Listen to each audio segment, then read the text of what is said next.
from Discourses. This is page 248. The entire advance from the very beginning consists in gradually curtailing and transcending the working of the individual mind. Even when the mind thinks in its own terms, it does not attain knowledge and realization of the infinite because it becomes its own veil between thought and truth. So the mind becomes its own veil between thought and truth. Though the mind may be unencumbered by life in the body state or the energy state, it is still limited by separative consciousness. So here Bob is talking about when we pass on, we can leave our body and our energy state, but we carry our mental body with us through each embodiment. The mental body incarnates with us. So he's saying even when we're unencumbered by life in the body state or the energy state, it is still limited by separative consciousness, which is a great reason to work on our thoughts, because we're going to have to take our mind with us, and we might as well, slow it down and purify it. So then Baba goes on to say it might be compared to a mirror that is covered with dust. The mind has therefore to be completely merged and dissolved in the infinite before it is possible to experience the God state of Nirvikalpa Samadhi. Form is solidified energy. Energy is an expression of mind. Mind is the covered mirror of eternity. I love that. Mind is the covered mirror of eternity, and eternity is truth that has thrown off the mask of mind. Eternity is truth that has thrown off the mask of mind. To discard the limiting mind is no easy thing. The chief difficulty is that the mind has to be annihilated through the mind itself. Intense longing for union with the infinite reality, as well as infinite patience, are indispensable in the process of transcending the mind. Isn't that amazing? I'm just blown away by Baba. Anne, could you read that last sentence again, please? Sure. Well, I'll read the last two sentences. Okay. The chief difficulty is that the mind has to be annihilated through the mind itself.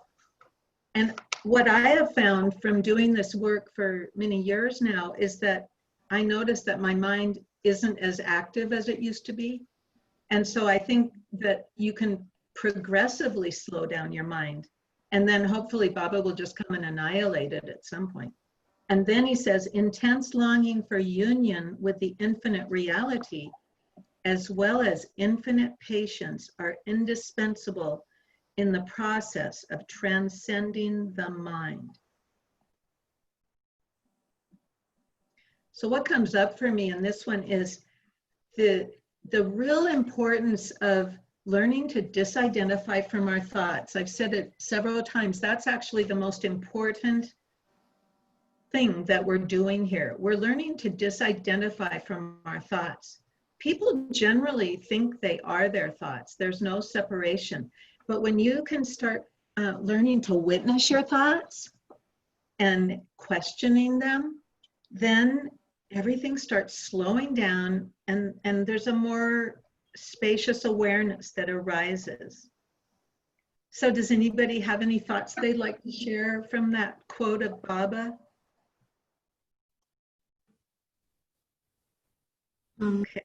Well, I did have a life after life experience, and where I died, and it was because I bought this radiator that was coated with a chemical, and they turned on the steam heat, and it's like very toxic. Anyway, I had to go. I was rushed to the emergency room, and I died on the operating table. And I saw Baba in a long white sadra as I floated out of my body, and he said, "You're not on the list." He was carrying a scroll, and he pushed me back through the tunnel, and then brought me back to life. So, yeah. What an incredible experience. Thank you. Thank you so much for sharing that. Yeah. It's also really funny. You just weren't on the list. Yeah. No, I wasn't on the list. He had a scroll. Yeah. On the list. And Like, he oh, probably, good morning. yeah. And don't you think Baba appears to each one as we need him to? And, you know, because you're an actor and you do comedy, right? I do everything, but yeah. Yeah. So, I mean, his sense of humor would seem to be a good appeal to you. Yeah, it was just very relaxing. I was just floating out of my body.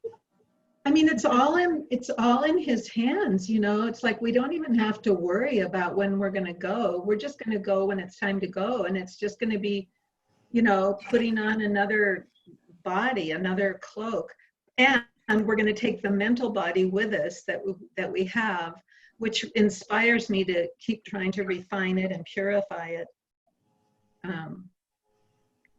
Anybody else have anything they would like to share? Sometimes I feel like I'd like to be out of the body now. Oh, yeah. I feel that way.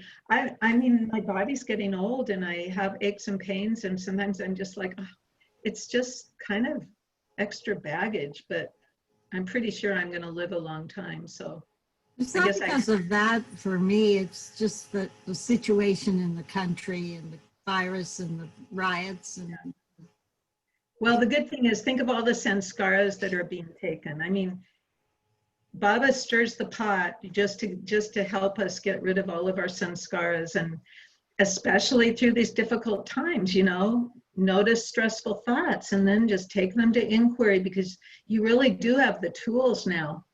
And there's that place inside of us that is perfect peace. And, you know, we can find it. I mean, I did not feel very well today, and I decided to lay down for a while, and it was the best thing I could have done, because I was able to just relax and notice that it felt like a heavy energy. And instead of resisting it, I just relaxed. And then I felt like, okay, this is all good, I'm fine. But, you know, pushing against that energy and resisting it and fighting it just makes us more worn out than ever. one thing I've been doing in this quarantine is spoiling myself by having gourmet dinners delivered. Oh, I love that. My top chefs. You're really nurturing yourself. That is awesome. Yeah. I think that's beautiful. Definitely. Okay, so today we're going to go back to what we worked on earlier, just for 1 week, which is seeking love, approval, and appreciation. And I was reviewing all the material I have, and this was what I felt was what we should come back to and spend. We just spent a month on accepting the gift of criticism, and now we're going to spend a month on seeking love, and how that is such a cause of our suffering, looking for love outside of ourselves. And of course, we know Baba has told us in so many ways, Baba lives in our hearts, and he wants to live more and more in our heart. And by looking for love outside of ourselves, we neglect him. And so, and of course, he does manifest all throughout creation. And yet I have found it to be true that whenever I pin my hopes on external love, I'll always be disappointed, because just being human, it's just how it works. And I'm going to be sharing something with you about that on projections. And so if anybody has something they'd like to say before I do this reading from that Sufi Jungian book, Catching the Thread, please feel free. Okay.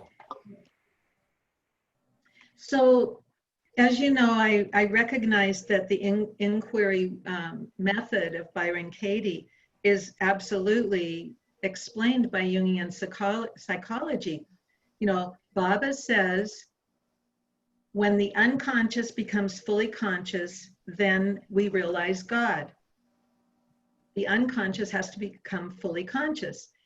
And then Carl Jung said that the unconscious can only become conscious by projecting. So we actually project the whole world, and we get to see our good stuff and we get to see our shadow stuff. And instead of believing that something outside of us needs to change, we can look within. Now, of course, we know that the COVID happened and the rioting is happening, and those are objective, consensual reality situations in the world. But at the highest level of reality, nothing is happening. Nothing has ever happened and nothing ever will happen. And we're here to work our way out of the illusion. And, you know, Baba says Maya is the necessary medium for God realization. And oftentimes we humans really work harder when the situation is challenging. So if any good can come out of these challenging times, it's that we can focus more and more on finding Baba in our hearts and living more and more for him and for him and others too. So this is from page 66 through 68 of it's the chapter, The Transformation of the Shadow, that I've been reading from. So he talks about the prima materia, and that's what's rejected and considered waste. So it's like the basic material that we don't want to look at in ourselves. And psychologically, the prima materia is the shadow, the undifferentiated contents of the unconscious that form the basis of the opus, which is our inner work, and is most often experienced in the form of projections or unexpected moods or reactions. For in such forms, unconscious feelings express themselves. The unconscious spills over into our conscious life. The alchemical process is concerned with the differentiation and integration of the unconscious. And therefore, this process cannot begin without the individual's getting hold of the mercurial contents of his psyche. Whenever one finds oneself reacting with more feeling or emotion than is justified by the objective situation, then something has, quote, come up from the unconscious. And there is an opportunity to get hold of that prima materia. It is therefore important to try to differentiate between what belongs to the external situation and is an appropriate response, and what is primarily a reaction, something belonging to one's own unconscious patterns and projections, which have been triggered by the external situation. And because such unconscious material is not valued by the conscious mind and is often considered humiliating, it is left lying around in the dusty corners of our lives in unpleasant or humiliating incidents where it can be found by the simple act of, quote, sweeping. The opus commences with our looking into those dusty corners and valuing what is found there, however disagreeable it may appear.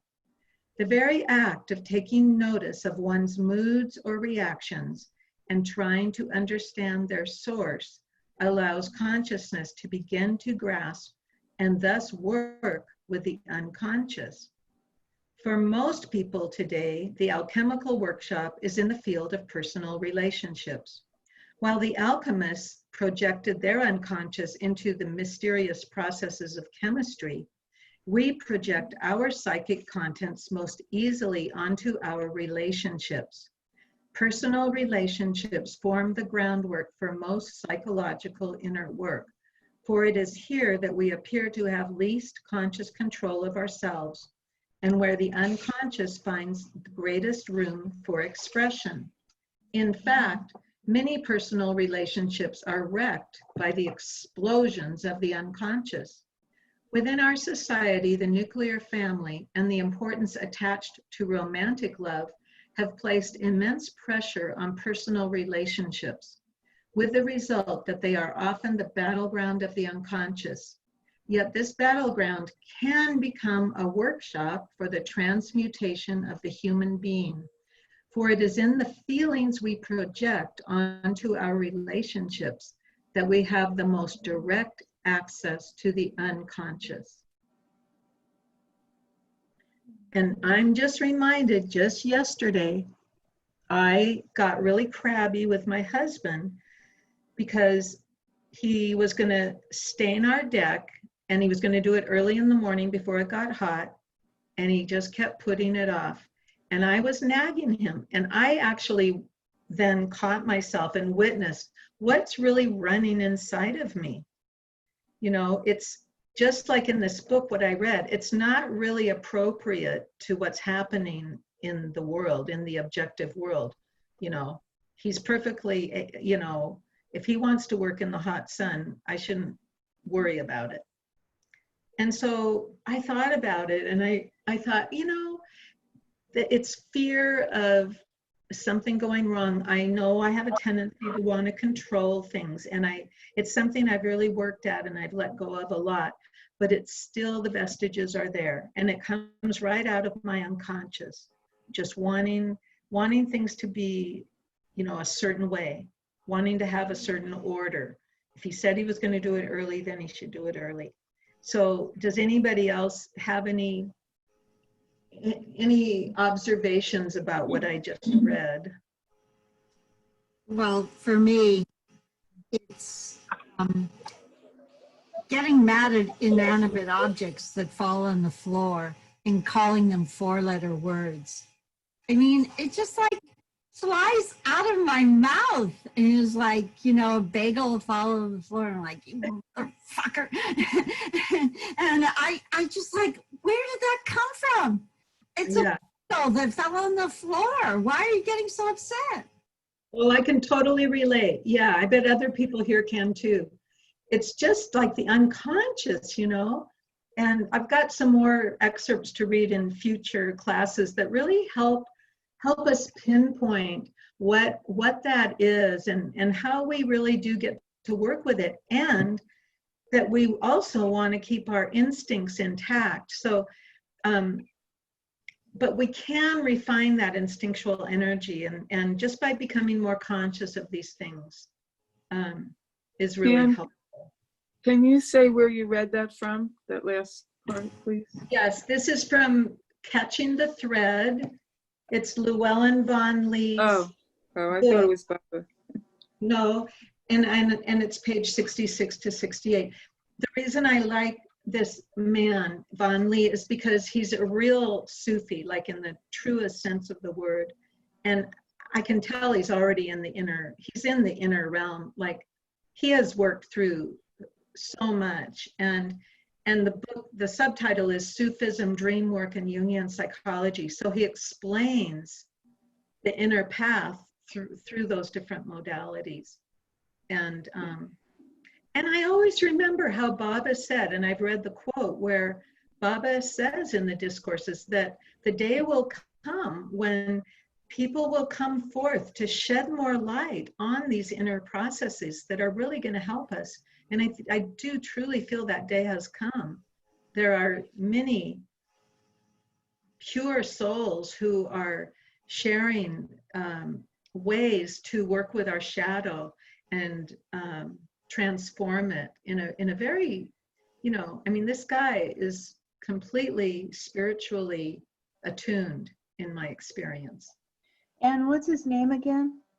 His name is Llewellyn, that's his first name, but Von Lee, VAUGHAN-LEE.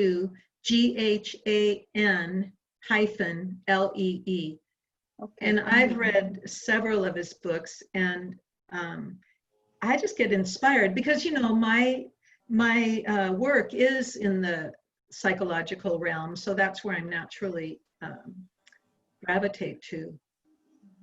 But I love bringing Baba's words into all of this, and you know, I'm hoping someday to be able to put it all together in written form so that anybody can read it, because my sense is that could be really helpful. So, seeking love, approval, and appreciation. And so we talked about this before. Whenever we leave ourselves, we look outside of ourselves to be completed in another person, whether it's our partner, our children, our friends, you know, whoever it is. It's always the cause of suffering. Like the honeymoon comes to an end because it's all about projections. We can project all of our positive things onto our family and friends. But the shadow has to have its say also. And one of the things that Vonley talks about is how romantic love, as we know it in the West, is a fairly recent historical phenomenon. It started in the 11th century, I believe, with the Arthurian period. And he talks about arranged marriages, and he says, you know, there's less projection, you know, when you don't have this total projection of romantic love. And he also says that when you do fall in love, which is really valuable, then the hard work is, you know, is when the projection starts coming back and you start seeing your partner's shadow, to love that person as a human being. And of course, with Baba, we know that that's the way for us to go. We love Baba, and we love Baba in all of those people in our life. And we don't look to them for fulfilling our needs. And especially for us who love Baba, we, you know, we're very fortunate that way. So what I'd like to do this week is start a group inquiry, Judge Your Neighbor worksheet. And if you have pencil and paper, you can just write this statement down, because this is going to be the #1 statement that we're going to work on today. So I am upset with them. I'm saying them because I'm going to have you find the he or she that you're going to work on for the next month. I am upset with them, or angry, or saddened, whatever the main emotion is, because they don't love me enough. So write down, they don't love me enough.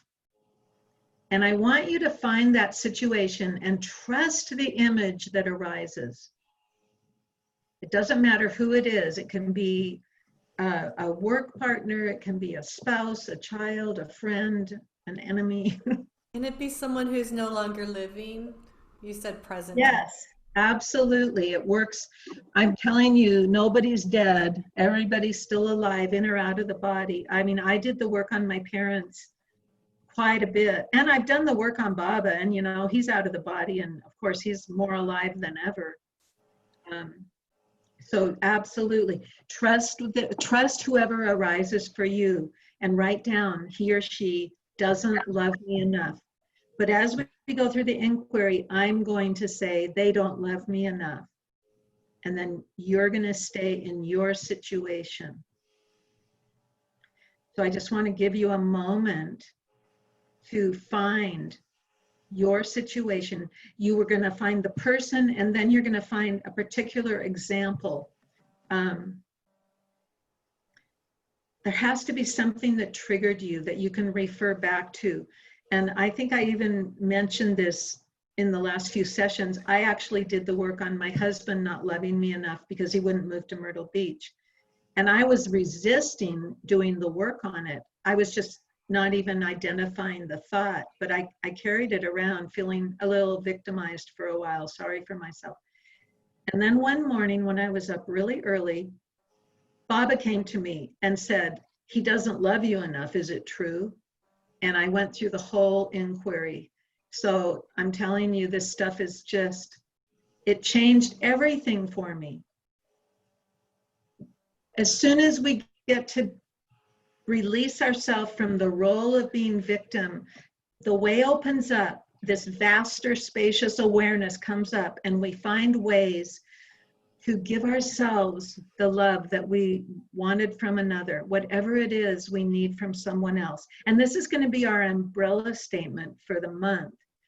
They don't love me enough. And then next week, we're going to find what we want. And that's where we get to whine and tantrum. And then the next week, we're going to give them the advice. And then the 4th week, we're going to finish up with what we need them to, I need them to, whatever it is, to make to make us happy.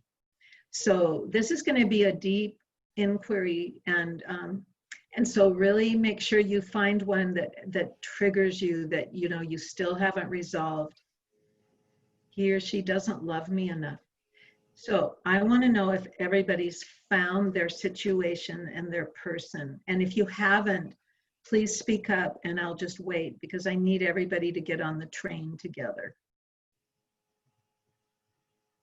Okay, so it sounds like everybody's ready. So you know the drill. This is being recorded, and if you don't want to be recorded, then you don't have to share. And I love it when you do share. And we're going to go through the 4 questions of the work, and then when we get to question 3, you know, Diantha puts up the sub-questions. And then when we do the turnarounds, she'll put that up too. So everybody just take a few gentle breaths, and it's really important to be comfortable and relaxed, and that's where you get to feel your inner being. Your inner wisdom will arise, and it's your inner wisdom that's going to give the answers, okay? And this is sometimes painful. Okay. So is it true that they don't love you enough? Is it true that they don't love you enough? And just when you're ready, it's just a yes or a no. Say yes.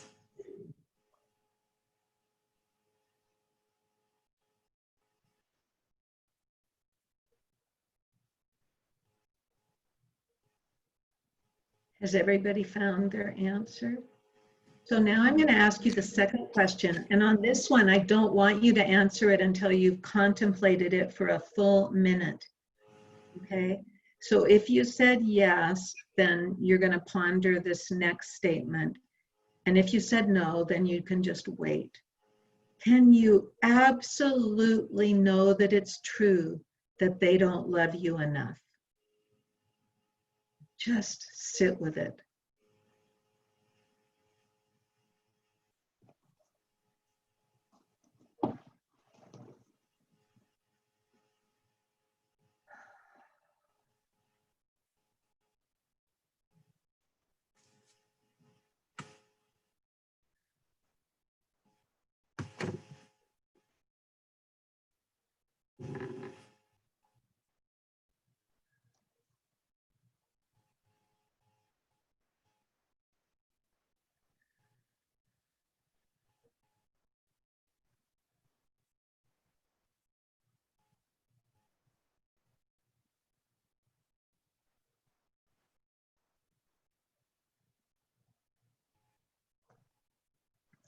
Can you absolutely know that it's true that they don't love you enough?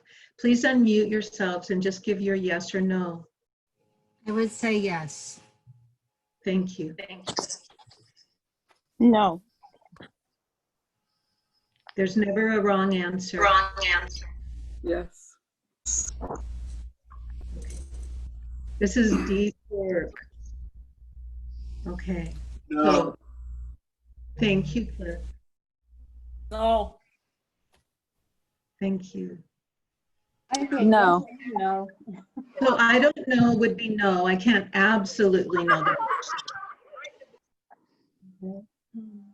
So is everyone ready? So Diantha, you can put up the sub-questions for question 3. So how do you react when you're believing the thought that they don't love you enough? What happens? Ponder that for a minute. How do you react when you're believing the thought, they don't love me enough? So let's look at the first sub-question. It's always really great to go to the emotions. That's how you react. What emotions do you feel when you're believing that thought? And just speak out if you feel like sharing. I feel bereft. Sad. Yes. Does Angry. anybody else?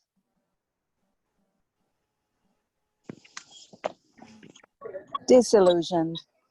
Disillusioned, yeah. These are These are complex emotions, aren't they? They really are.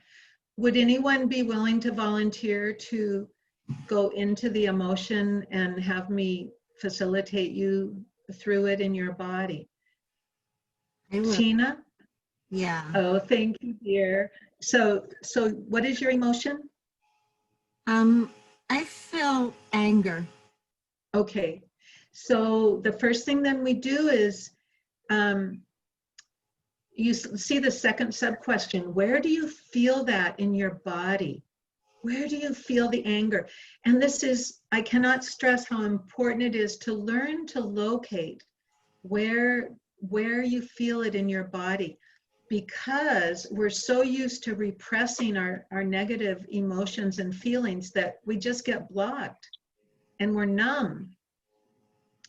And so this is when you can start locating where it is in your body. And then what I'm going to do with Tina, I'm going to have her do that. Did you find where it is, Tina? Yeah, it's more like a tightness in the chest. Okay, so Tina found it in her chest as a tightness.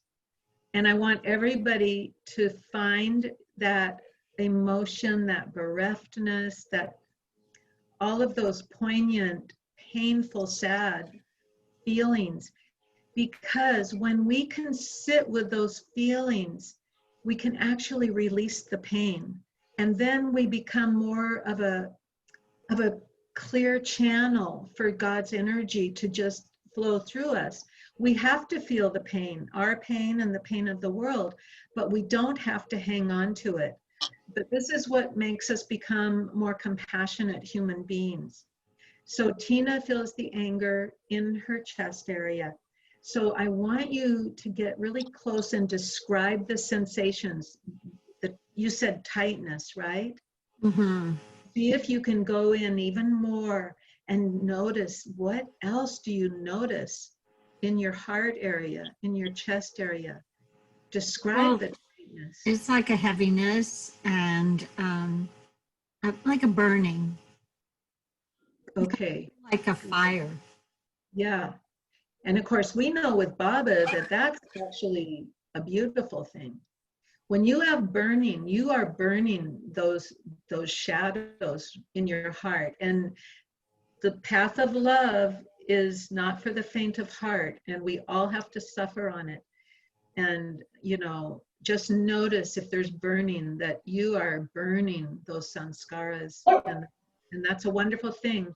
And if you can stay with those uncomfortable sensations and emotions for 60 to 90 seconds, something else will arise, or something will shift, or perhaps another image will arise. And we've had that happen in these sessions where a childhood memory comes up, and what you have to do is jot it down, because that is going to be an important separate inquiry that you can take, you know, to a worksheet.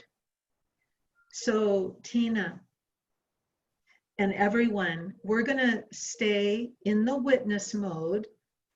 Our soul is aloof from all of these goings-ons, all of these entanglements that we have with body, energy, and mind.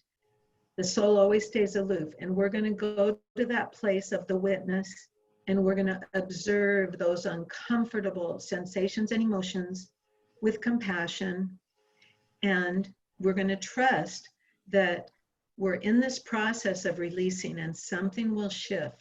So we're going to do that now for 1.5 minutes.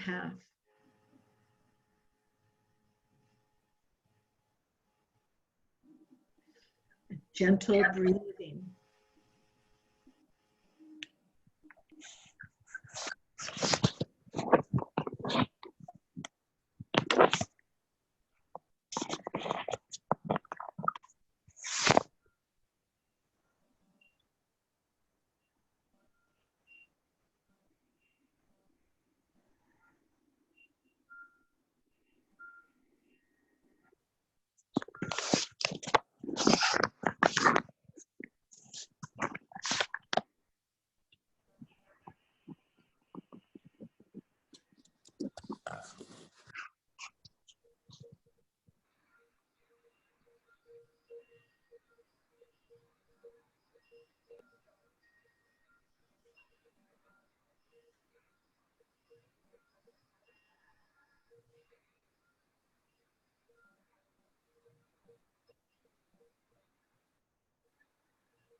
So Tina, since you're my willing client, can you share what you notice when you witness? Well, I have a little bit of a problem being a witness because my mind is going in a lot of different directions. I think I might be like distracted or something, but it did move down into my stomach more. It moved where? Into my stomach. Okay, good to notice. Now, the mind is like wild horses, and what we're doing in self-inquiry is we're harnessing those horses. Baba says over and over again how important it is to learn to discipline our mind, control our mind. And this is one way that we can do it that's very reliable.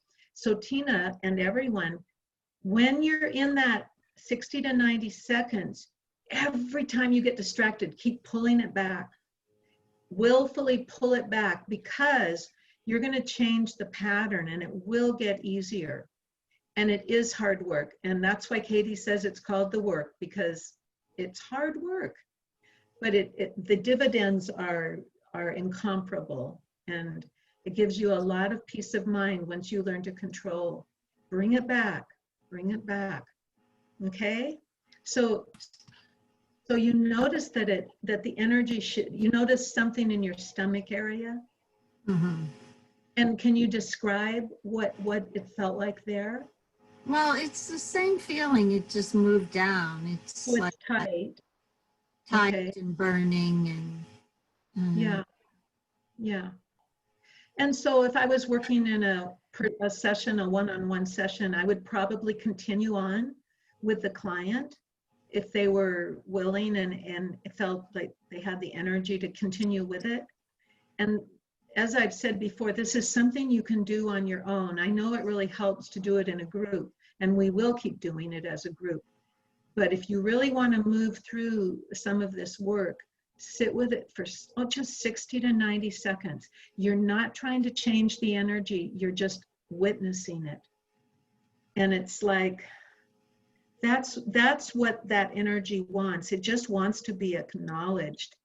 It has a reason for being there. And oftentimes when we feel that tightness or that contraction, or even sometimes like an ache or a pain, it will diminish.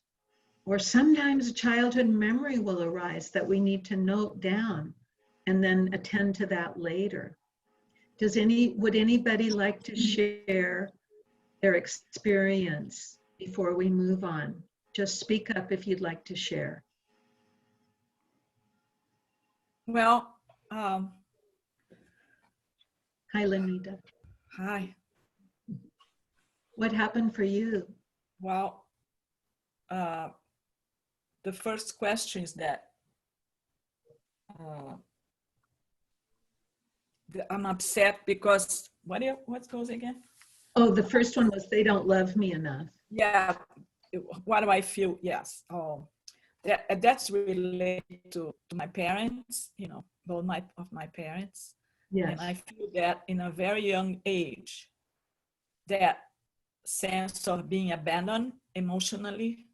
Yes. To have any availability, emotional availability, so I feel this steering, you know, it's like a steering in my solar plexus, and I was unconscious of this for a long time, long time, and then and that happened, you know, the same pattern of I look for people, especially in a romantic, you know, relationship. Yes. I always look for a man who treat me the same way, you know, who make me feel that way, you know, abandoned and rejected. Yes. You know.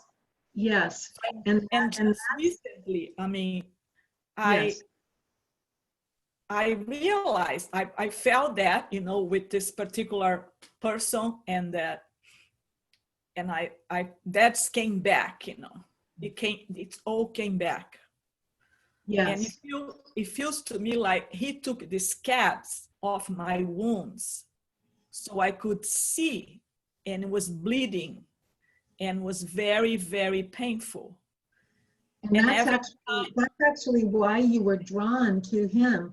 Yeah. We project out into the current life what our unfinished business. So and we all have unfinished business back to our childhood. So you have to find someone in your current life so that you can actually become aware of what you've repressed. Oh yes, that's what happened to me. I became totally aware. Yes. And then it was very painful. And Yes. every time I would see him to give his back to me, because it was one of his patterns to give back to give his back to me, you know. Yes. And every time, even though we are not together, but any situation, I would see his back going away, you know, Yes. that feeling will come back immediately. Boom, you know. Yes. So It's what I up would in my solar plexus. You know. Yeah. And what we do in the work, Lenita, is separately, are you working on your parents? Is that what you're working on now? Yeah, because that's the source. Yes. You know, this guy doesn't matter because he just came to help me. He's a gift, actually. Yes. He Yes. came to make this thing aware like I was never before, you know, and then I can work on it, you know. Yes. And Baba said it that I was seeing, this is going on since the last year, the entire year last year. Baba said that I was in a period of purification Yes. of myself, you know. So I was Now, purifying. did you find Hmm? Lenita, did you find a specific situation that you're working on with your parents? No. It's going to be, okay. It's very helpful if you can just find one situation to refer back to, because it will help your mind concentrate. And I always tell clients, trust the image that arises. So since you're working on my parents don't love me enough, if you sit with that for a minute, you'll probably have an image or two arise, and you can pick one of those. That's going to help you go through this next month to really clear up this situation. And the deepest work we do is on father, mother. That is the core work. Byron Katie always says, if you want to get the job done, do the work on father, mother.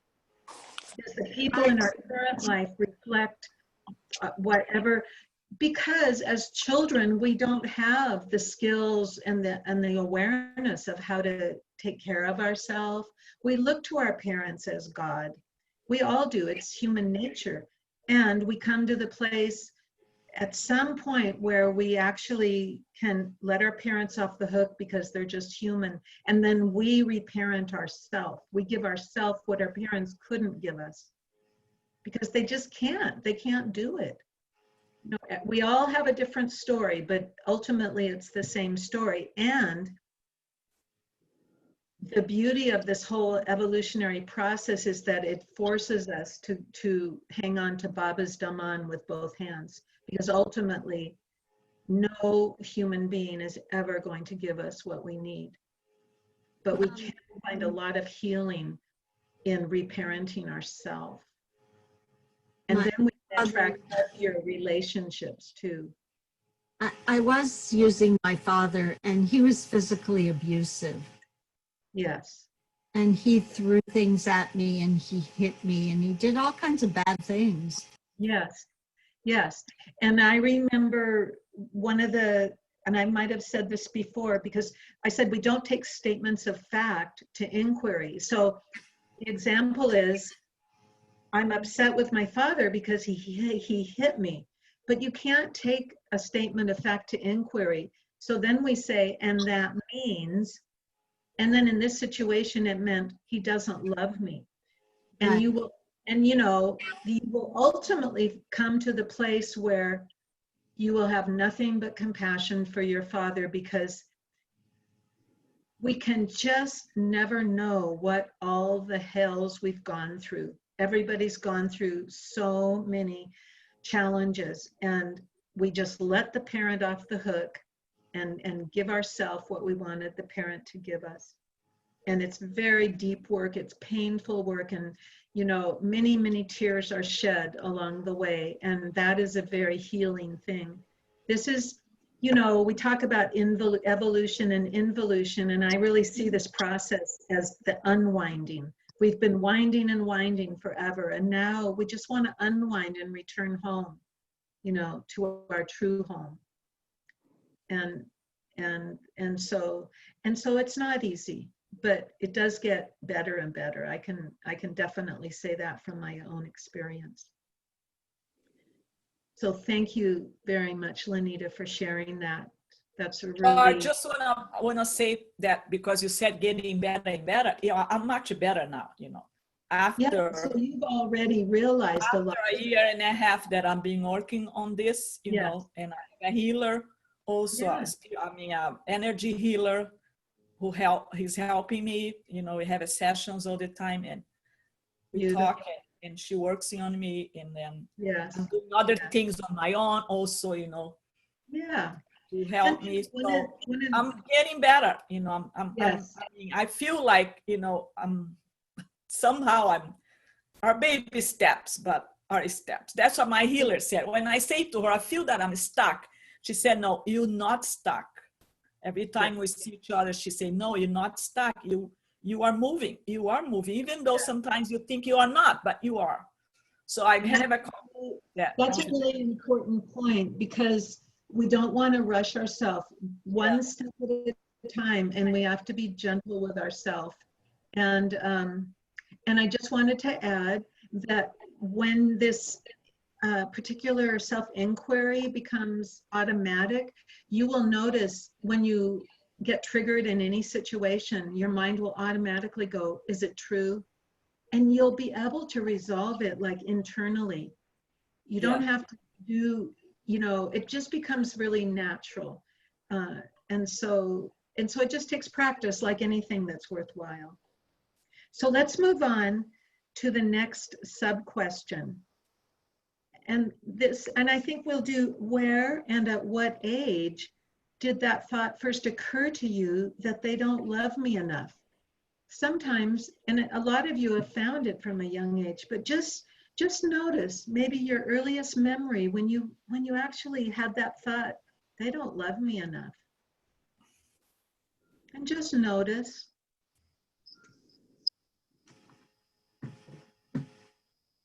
And if anybody finds an image that they'd like to share, that's great. And otherwise, we'll move on in a minute. When I was a young boy, I was in third grade, and my teacher used to beat me in the class, and used to beat other boys. And she was an older woman, like getting ready to retire. And so not many of the other teachers were doing this. But anyway, I would go home and tell my parents about it, and they didn't believe me. So it was pretty traumatic. And then years later, I became a teacher, and I would see third grade kids in the hall, and I would just think, look at these little kids. Yes. So I mean, I've processed it over the years. Yeah. And I have forgiven her, I feel, but anyway, yeah. Yeah. And since the image arose, it's probably worth just noticing, what was that teacher thinking and believing? What was her suffering? Just so you can get to the place where you can completely release it, because she's obviously in deep suffering to be treating her students like that. And of course, today that would be she would be thrown out. Yeah, there was actually a kid in the class. We just moved to the area. It was a beautiful area, and it was a nice school. And the boy next to me had a bad scar that went like this. And he had been left back in the class, and she had taken a ruler and hit him across the face and cut him very badly. But he was like a problem kid, and his mother liked the teacher. And probably she used to, when I'm 63, so I'm old enough that, it was pretty common that parents would beat their kids. My parents didn't, or they would spank them. I didn't even get spanked really. Um, but yeah. So anyway, it was pretty traumatic, man. Yes. Yes. Uh, so And anyway, so you're again, yeah. so, You're saying you're getting to the place of releasing it, really yeah, fully releasing it. yes. And as horrendous as it is, if we really want to be free, somewhere in our being we have to forgive that, and that Hmm. doesn't mean we condone the behavior. I mean, like if something like that happened today, you can take action without being angry. I think I know I Baba, got no money for it. silence of the brave. What? I said I got no money for it. It's really a shame. Well, But anyway, yeah. there is a place to defend, the weak and downtrodden, and it's a strange thing, but Katie says, until you can love Hitler, your work's not done. And that doesn't mean you condone their behavior. It doesn't mean that you don't, put them in jail. It doesn't mean any of that. It just means you cannot have hatred in your heart. You have to love, because Baba says he's in everyone and everything. And I mean, the mind can't go there because the mind is dual. But our work as Baba lovers is to really move towards more non-duality. My grandmother told me a story of when she was growing up. The teacher hit the child and that child actually died. Wow. Yeah, and nothing happened to the teacher. So, these worldly injustices, they have been going on for millennia, and they probably will continue because this is the dual realm. This is the realm that we're in as we evolve out of the animal kingdom and beyond. And we just, we have to just keep working on ourselves. So let's look back at the sub questions for question 3. And this is a pretty obvious one, but it's always worth mentioning. Whose business are you in when you're believing the thought, they don't love me enough? Whose business are we in?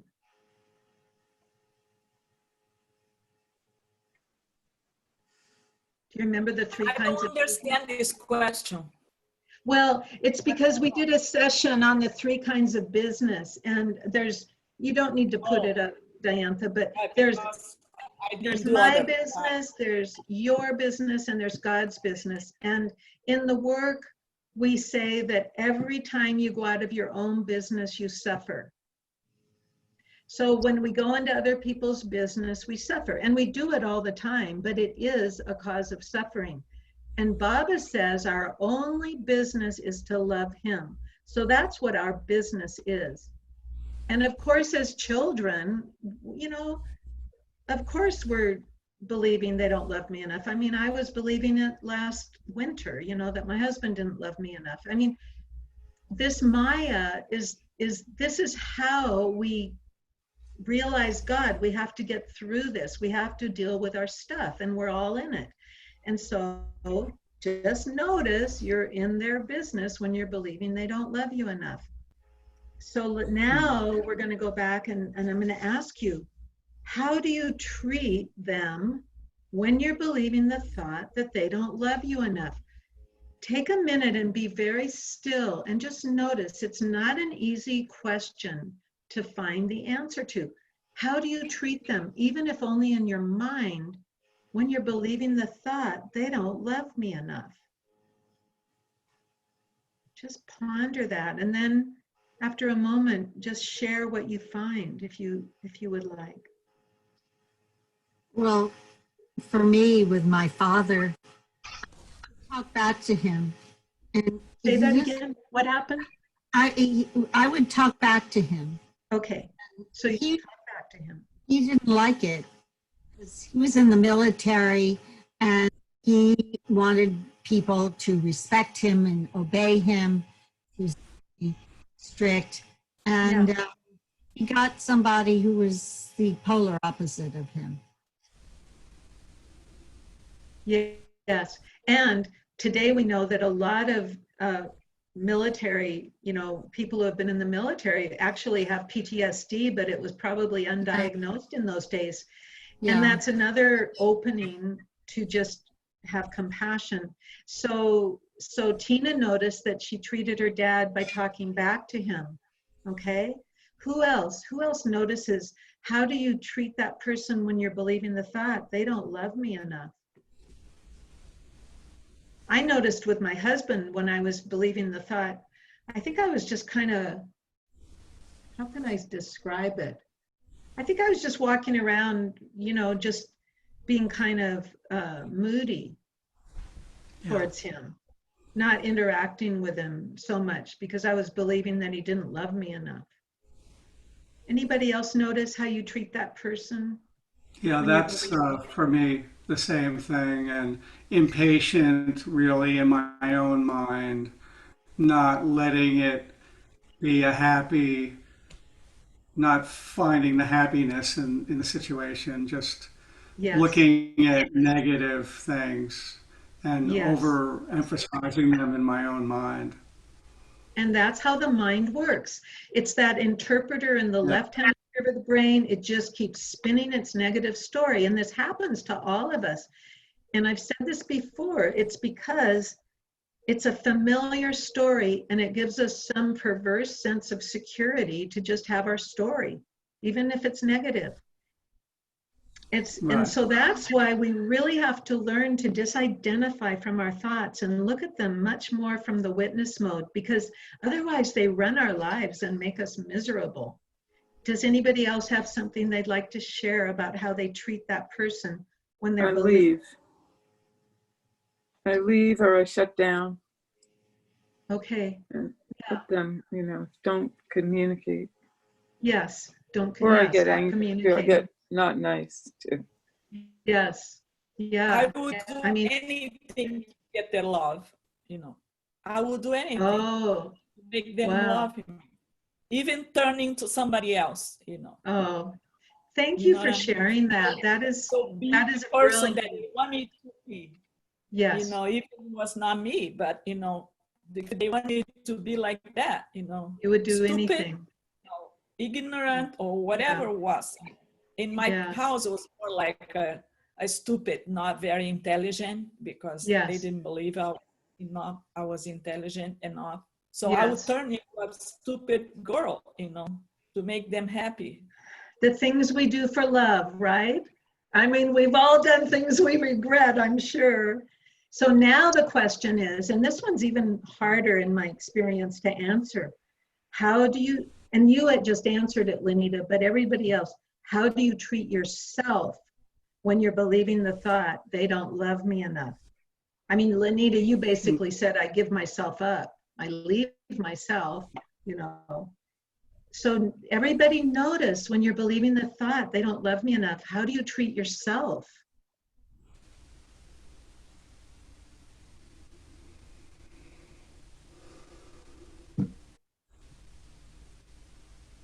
Not well. It's like believing that I'm not worthy of love.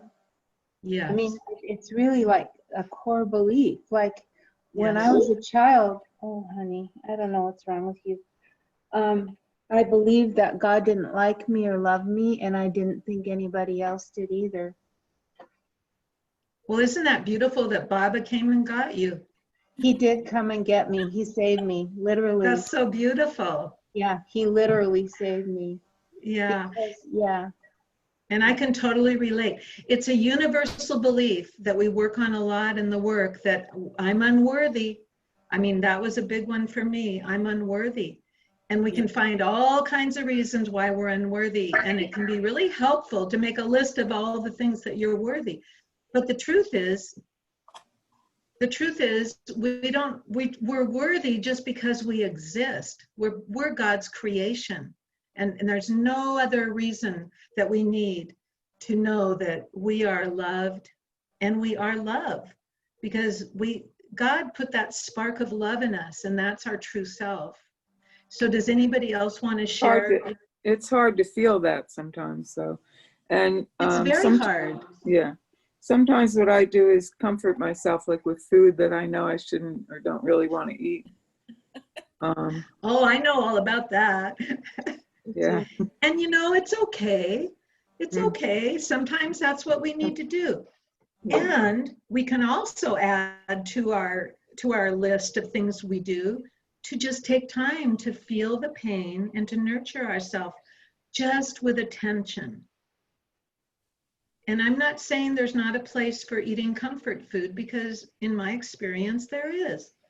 But I also notice that I can sit much more peacefully with my uncomfortable feelings and just be with it, because I know that by putting my attention there, something releases, and it deepens my ability to love and have compassion for everyone. And it really helps us become more transparent. And our ego is going to always jump in there and go, who do you think you are? I think I told you, I got this strong inner critic saying, who do you think you are, when I had the idea to do this virtual inquiry circle. And then my answer was, I'm someone who's really been helped with this process, and I'd really like to share it, because I just want to give other people something that's helped me. And you can talk to your inner critic, and he or she will become an inner ally. So when you feel unworthy, just notice all the wonderful things about yourself. It's not a bad thing to notice all the loving things that you do and feel all day long. There's nothing wrong with knowing that you're worthy. And this is like such core work. I cannot even tell you. I do believe we all have a deep place in us that feels unworthy. And probably until we are one with God consciously, we'll have to deal with that. But you know what? We have Baba. So we're most fortunate. And then we just hang on. For me, what happened that is very important in my case is that I became aware when I get attracted by people who treat me that way. Yes.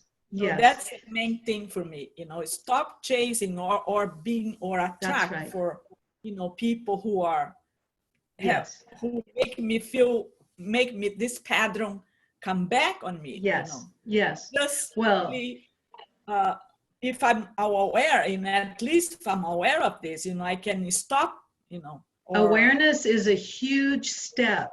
When I was 30, I started studying Jungian psychology because I was attracting the wrong kind of men. And I really wanted to figure out what was going on. And I did a lot of deep Jungian work for some years, and it really paid off. I've been, married to my husband for many years, and he is just a kind, patient, loving man. And, it's like you get to the place where it's enough to have this someone you can just walk through life with, if you're meant to. It's not for everyone, but we have to do this work on what are we projecting onto, especially a romantic partner that we can't see in ourselves. We have to know that we have a shadow. And if we're not acknowledging our shadow, then we're definitely going to project and be attracted to the shadow of another. So I'm looking at the time, and I want to finish this particular statement today. So we're going to move on to the last sub-question, which is a nice segue into question 4. What do you fail to see when you're believing the thought that they don't love me enough? What do you fail to see when you're believing that thought? Tina? Well, a lot of my fights with my father were over, I didn't like what we were having for dinner, and I refused to eat it. And that enraged him because he worked hard to put food on the table. And, oh, wow. And you failed to see that he worked hard to put yeah. food on the table. I mean, doesn't that just kind of melt your heart? When we can see, even with these people who hit us and bully us and all these horrible things, when we can see those other aspects of their being, it just softens everything. We have much more empathy and compassion. Would anybody else like to share what they fail to see before we go on to question 4 and the turnarounds? No, I don't fail to see my mother, but and what she and how she did love me, her way. Yeah. But I got to that in my 30s probably. But at the same time, it's like I still have trouble knowing how to nurture myself. Yeah. And not feel guilty about just about everything if I enjoy something. You know, Okay. it's like, Yeah. hmm. Well, you know, one of the things that helps me is Baba says he likes to enjoy doing things with us. And sometimes when I'm enjoying something, I really feel his presence very strongly. I mean, I've even been known to, like, you know, offer him my coffee, or, Yeah, you know what I do that too. It's Yeah, like just, yeah. And so that's one way to heal that yeah, feeling that you can't enjoy. Just do it with Baba. yeah, I do that too. Good. Yeah, Yeah. And, you know, we're going to keep working away at this. And I don't think anything of value happens like instantly. I think we're meant to really just work and be patient. You know, Baba, he talks about it. When we're resigned to his will, that's what makes him happy. We are supposed to be patient and just work. We just go along in our ordinary life, and we are resigned to his will. And so we just keep working at not feeling guilty about enjoying. I mean, it's in my experience, it's really important to enjoy.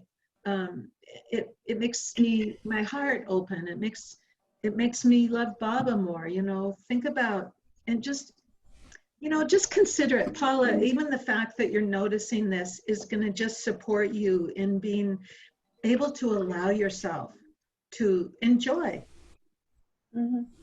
And just, you know, be patient. So we're going to move on to question 4 now. Who would you be without the thought that they don't love me enough? Nothing has changed in the outer circumstance. The situation is the same, but you're just not thinking the thought that they don't love me enough. Who would you be without that thought? And You know, I would be in my own business. yeah. Yeah. So we're in our own business without that thought. We're maybe taking care of ourselves. Oh, maybe we're going to give ourselves a little love. You know, Yeah. What could I do for myself right now? You know, one of the stories I love about, you know, that Katie tells was, you know, she said, if somebody, you want flowers and somebody won't get them for you, go get some for yourself. And I've done that. It's like, I don't have to have somebody give them to me. I can just give them to myself. Yeah. And that's true in so many things. Because in one level, we become really impersonal, even about our own embodiment. When we get more in the witness mode, we can see a bigger picture, and we can see ourselves as an actor on the stage of life. And why wouldn't we give to that person whose body we inhabit what we would give to another? So anybody else, who are you without the thought that they don't love me enough? Tina? In my family, I was known as the problem child, the troublemaker. Yeah. My parents were conservative Republicans, and I was like a hippie radical. So it was not a good match. Baba said he ran out of good matches and after the war. And he just had to like put you with anybody. So, I heard that. Oh, that's too funny. Well, yeah. I was the black sheep of my family, but you know, in this Sufi guy, he talks about the black sheep, the problem child. He says there's always someone who carries the shadow for the family. So, you know, we're probably the ones that Baba scooped up because we're carrying the shadow for our family. All the things that they're not willing, you know how if somebody just lives a life and it's kind of flat, like they're good people, but boring, and it's just all on the purpose. That's because the shadow is so repressed. When you start integrating your shadow, you know, you're not going to just be a boring person. Yeah. Well, I think like it was So just welcome to the problem child club. I was one of those too. yeah. So without the thought, I think I would, you know, like Baba was like reparenting me, and Wow. see, I love that. you don't have to. So push without the against- thought, Yeah, I just wouldn't Yeah. be that problem child. I would just be. well, you know, one of the thoughts I have with my parents, and I did not have a bad childhood, I have to say. My dad had a temper, but that because I was so independent, I feel like I wasn't tied into the family dynamic so much. And I feel like that was, I might not have come to Baba otherwise, you know? It's like when I'm not so tied to doing everything I'm supposed to do and being the way everybody expected me to be. Because I was one of those hippies too. Yeah. And boy, they were upset. Yeah. But I learned a lot. And you know, I just think when your intention, I was always looking for God, just in the wrong places a few times. Yeah. I think when your motive is pure, it all comes out in the wash, right? Okay, so we're gonna move on to the turnarounds. So Diantha, if you could post those turnarounds for They Don't Love Me Enough. I'm hoping we don't have much time, but let's see if we can find a few examples for each one. So this is the turnarounds for the work, They Don't Love Me Enough. So we find 3 genuine specific examples for each of the turnarounds below that could be as true or truer than your original statement, which is they don't love me enough. So turned around to yourself, I want you to find an example where in that situation, I don't love me enough. And you can just shout out your example if you find one. Okay, I can tell you in my situation with my husband, I wasn't loving me enough to actually make my plans to just go to Myrtle Beach. I was going to go there for a few months and just, you know, it was a way for me to, because I love my husband and I wasn't going to leave him, but I went to Myrtle Beach and it was wonderful. And now I'm really happy to be home, but I wasn't loving me enough when I was believing the thought that he didn't love me enough to move to Myrtle Beach. So I was giving all my power away. So anybody else, can you find an example where you weren't loving yourself enough? Oh yeah, me too. I give it my power. I give it my happiness. You gave your happiness To fulfill for me, you know. Yeah. Like I believe it that So I don't love me enough to I give won't myself be happiness. happy, you know. That I give my power for my happiness, the power of my Yes. happiness in somebody else's hands, you know. Okay, great. You Great know what I mean? So that's Does not good. anybody else have an example before we go on to the next turnaround? I don't love me enough. And the thing is that's really good here is to find some positive examples, because then that's your prescription for happiness. So for example, like with you, Paula, when you're, I'm trying to think of your exact words. You felt unworthy, right? I felt invisible. Yes. So what you could have for an example, I don't love me enough, is you can find ways to love yourself more. So I don't love me enough, and I'm going to find a way to love me more. So one way you can love yourself more is to really make a point to enjoy some special treat, whatever that is that makes you happy. So it could be an example of, and I don't love me enough when I'm believing they don't love me enough, and I'm going to remember to give myself some special occasion.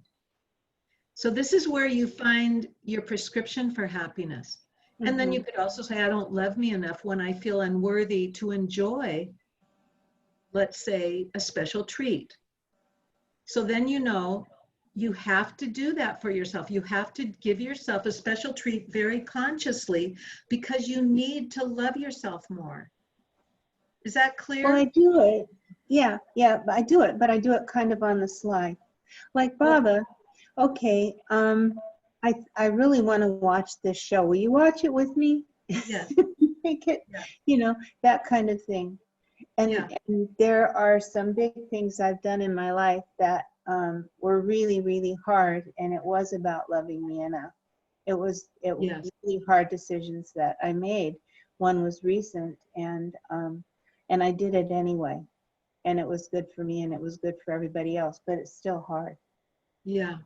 Well, you know how you said you can't, even though you invite Bobby, you're not fully enjoying the show? Well, yeah, it's that little Catholic girl that, was Yes. going to die and go to hell forever and didn't want to do that. I really wanted Jesus. Well, you know what? You got Jesus, so yay. Yeah, I And know. there is no heaven or hell. It's all happening right now. So let's create a little heaven. So your homework, Paula, okay? This is your homework. If you like bubble baths, like me, you've got to have a nice bubble bath. Then you have to go fix yourself a special treat. And then you have to go watch the program you really love.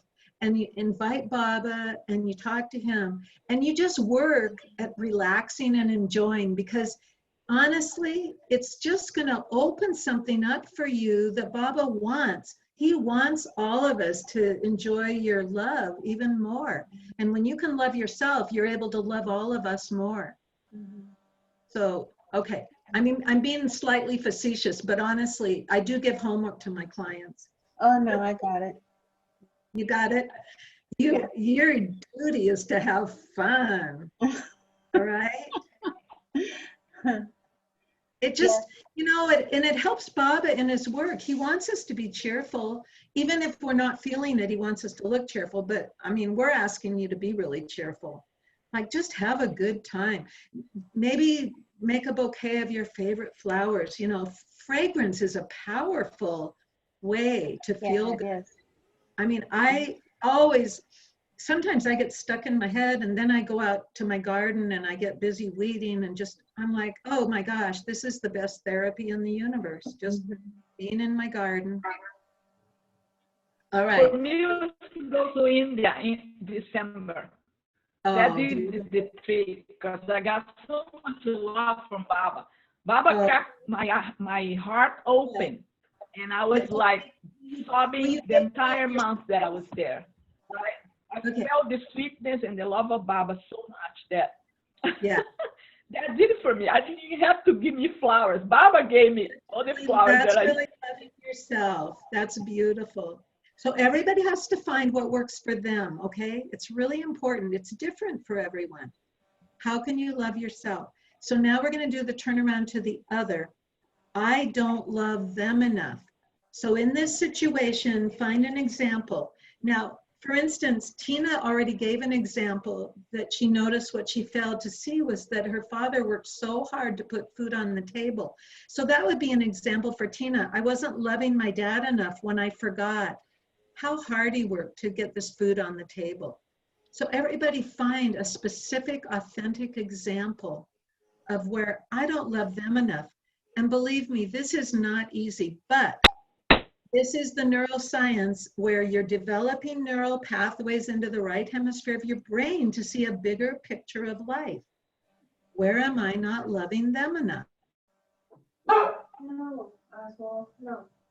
I mean, I wasn't loving my husband enough because I was forgetting how he is doing things for me all the time. He's always considerate. He's always kind. He just doesn't happen to like hot weather.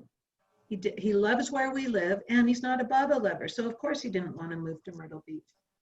I wasn't loving him enough when I didn't recognize that. Anybody else have something they can share?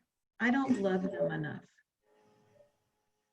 Well, what happened is that last August, my mother passed away, and she was the main source of my unhappiness in this term of, this sense of make me feel abandoned, Yes. So when she was dying already, I had opportunity to be with her for 2 months. Yes. Maybe before she passed away. I mean, maybe a half a year before. Beautiful. And was so beautiful, you know, to be with her. She wants me to take a nap next to her in her bed. She would touch my face, something that she never did. My mother is the kind of person, she never said, I'm sorry. She never said, I love you.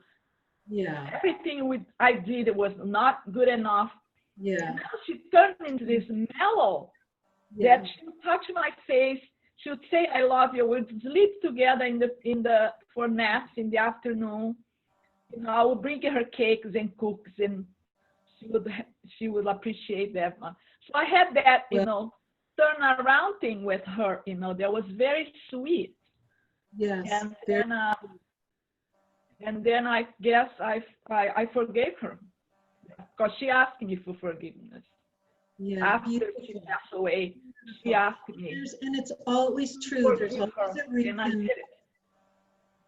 There's always a reason why someone can't give us the love that we think we need from them. Yeah. There's always a reason, and we can give more love to ourselves.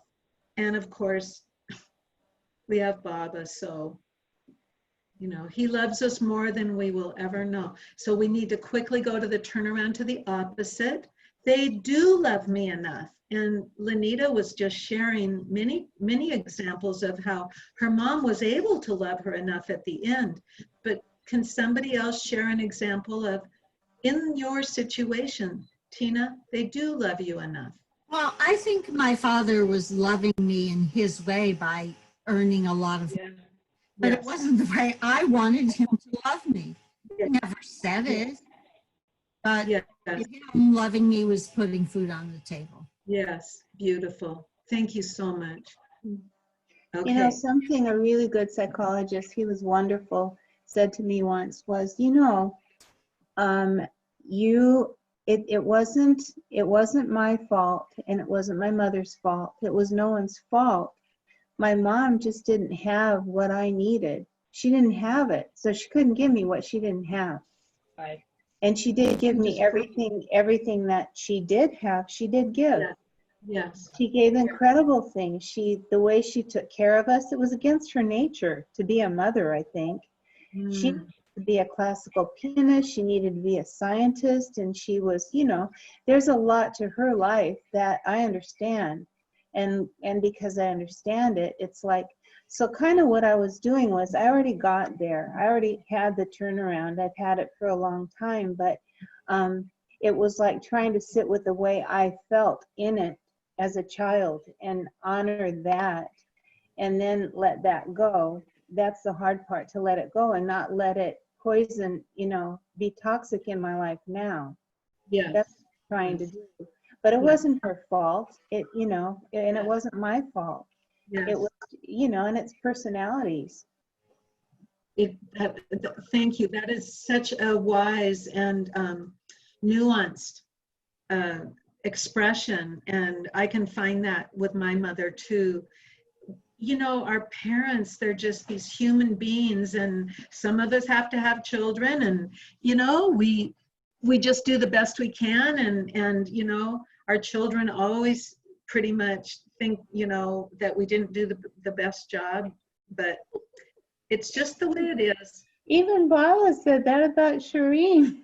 Yeah. His own mother. Like to if Bulma had only been my mother. If Bulma had only been my mother. I thought, oh God, Baba, even you. Isn't it something? Well, and I just look at it in terms of karmic. He talks about these karmic groupings that we re-embody in our families a lot. And I've really worked hard, you know, like with this one sister I have who irritates me, and I have been able to find all these absolutely lovely things about her, and she still irritates me. But you know, I don't argue with her. I just try to stick to the positive. Anyway, because it's 3 o'clock, I'm going to read, because if somebody needs to leave, I just want to read our closing quote, and then, you know, we can stay and chat for a few minutes afterwards once Diantha stops recording.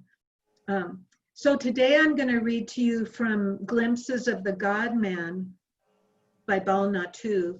And this is it's entitled, What Else Would There Be to Know? And this is a quote of Baba. Baba says, mind changes according to the samskaras, impressions, but it is not basically transformed. Mind is of the false and it remains false. Being false, it can be annihilated. Today you think I am a man. If your body falls and you get the body of a woman, you will think I am a woman.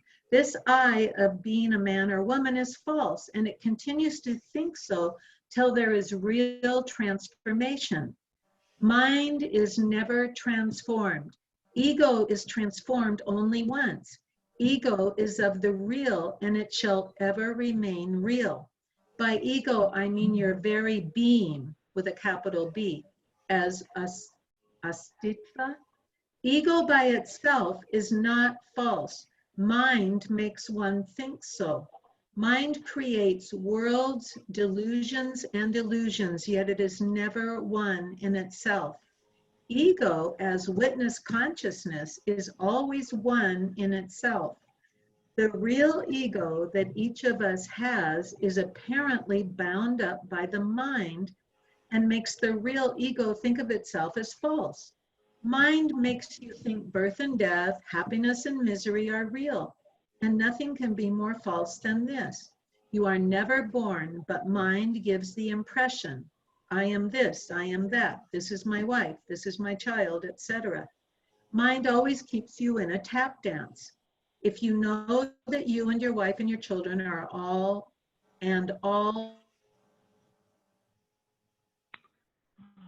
one, and that you never die. And that was from page 339 in volume 2 of Glimpses of the God-Man. So it's not a bad idea to discipline our mind, is it? You know, Go ahead. Oh, you're freezing, Paula. I have to get going. Thank you so much, Jay Baba. Jay Baba, It was it's awesome. you, Cliff.